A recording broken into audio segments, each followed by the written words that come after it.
gullaring olib. Assalomu alaykum, yaxshimisiz?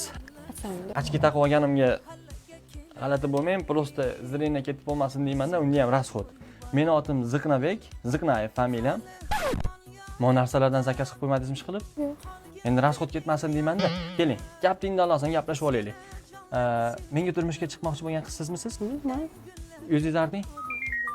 Yaqinda bitta oshnam uylandi-da, xotini makiyajini artgandan keyin oshnam bilan bir xil bo'lib 5 ta farq topa olmay qoldik. Men ham mana shunaqa bo'lishini xohlamayman. Keyin ertaga postoyanno makiyajingizga rasxod qilishni xohlamayman. Yaqinroq keling. Ay! Nima qilyapsiz? Kal bo'lsangiz, sochingizni ektirib, pul rasxod qilib o'tirmay deyapman-da, tushundingizmi? Og'zingizni ocha olasizmi? Bitta tishingiz qurtlagan ekan, ozgina rasxodli joyi bor ekan.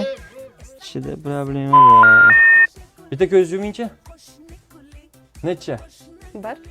Zrenada problema yo'q. Demak, rasxod yo'q. Zo'r, ko'z yaxshi yozib qo'yamiz. O'rningizdan turing. Bitta tanishimning xotinini bitta oyog'i kaltada, unga ham rosa rasxod ketdi. Ha, bo'ldi, yaxshi.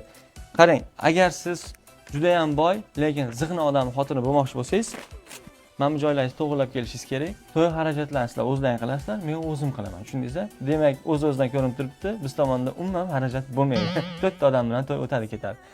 Siz boravering, avtobusda keting yaxshi qilib. Rahmat. Kamchiqim qizga o'xshayapti-da ishqilib. Bu yerda o'tirganimizga pul so'rashmasmikin? Jiguli, kum kuk, jiguli.